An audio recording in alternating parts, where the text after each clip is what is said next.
yang sekarang sedang hot-hotnya ya yang ada di kementerian itu adalah menuju PAUD berkualitas. Salah satunya adalah kemitraan dengan orang tua.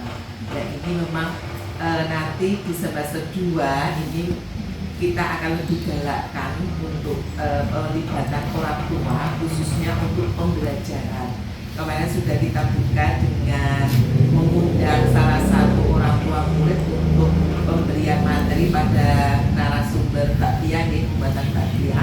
Dan ini pelibatan selanjutnya insya Allah akan kita lebih perbarui lagi, kita lebih perbaiki lagi ya untuk pembelajaran di dalam kelas juga untuk mendampingi putra putrinya. Jadi orang tua nanti bisa melihat sejauh mana toh kemampuan anak saya, kemudian stimulasi apa di rumah yang nanti perlu dilakukan oleh orang tua. Nah ini memang salah satu poin juga dalam PAUD berkualitas. Jadi ada 4 faktor, salah satunya adalah keterlibatan orang tua. Ini jadi kami ucapkan terima kasih sekali kepada ibu-ibu semuanya yang sudah menyempatkan waktunya. Oke. Jadi mungkin kedepannya nanti kita lebih sering ketemu lagi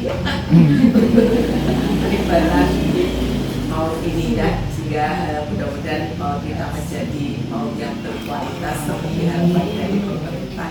Dan tentunya putra-putri kita bisa berkembang lebih baik. Kata kalimat gitu, gitu. Terus guru SD memperlakukan anak-anak TK yang baru pindah ini seperti anak dewasa, karena dia kebanyakan saya juga nggak tahu ya, tapi mungkin kamu sudah SD sekarang terus nangis. Nah, masa ditunggu, kan gitu, ya toh. Padahal menurut usianya dia masih pada tahap anak usia dini. Karena anak usia dini itu sejak lahir sampai 8 tahun. Kita tahu anak SD umur berapa? 7. Ada yang masuk umur 6. Nah, itulah. Jadi 6, 7, 8 itu kan masih anak usia dini.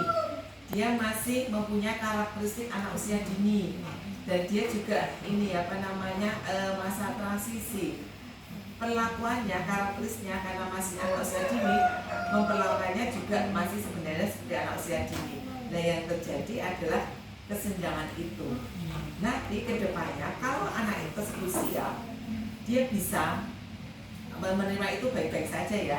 Tapi kalau dia tidak siap, mungkin dia akan kaku. Dia akan merasa tidak senang dengan belajar, ya toh. Terus dia mungkin juga tanggung jawabnya tidak. Nah, sebenarnya yang diharapkan dari lulusan TK untuk masuk ke SD adalah kematangan sosialnya, emosionalnya, tanggung jawabnya itu sudah keluar. Jadi di sana nanti dia kan kalau sudah tanggung jawab, ada masalah-masalah timbul, dia akan memecahkan si masalahnya, akan mencoba untuk menyelesaikan. Tapi yang terjadi itu tadi yang dilihat hanya satu sisi saja, kognitif. Sebenarnya kognitif ada di urutan terakhir. Tapi kematangan emosionalnya itu justru ada di posisi yang tinggi. Jadi memang kemarin kita sudah membuat terobosan Bu untuk sinergi antara TK, PAUD dan SD dengan SD Muhammadiyah.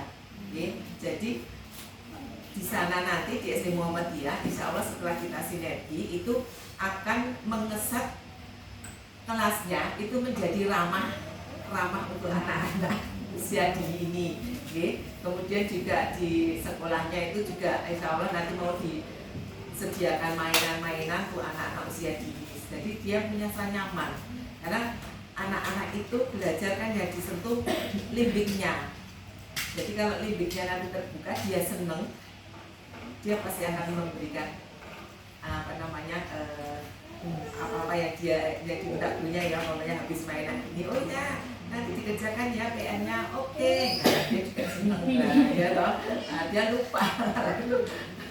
Nah ini sebenarnya yang baru dibangun, dan dari pemerintah pun ini juga sudah digalakkan untuk adanya sinergi antara PAUD dan SD. Ini Bu. Jadi keraguan apa namanya kebimbangan dari orang tua bisa terjawab gitu ya. Zaman saya dulu SD itu malah SD kelas 1 belajar baca gitu. Ya, iya itu. Saya malah suka yang gitu Bu, ketika SD itu tidak langsung. Kemarin kan yang Hafid itu Bu, anak saya itu kan ya sudah umur 7 ya Bu, tapi kan bacanya masih beda-beda. Ya Allah, kelas 1 sudah disuruh apa itu bisa membaca itu loh. Jadi saya itu sekarang yang baru ini saya kejar di Bunda.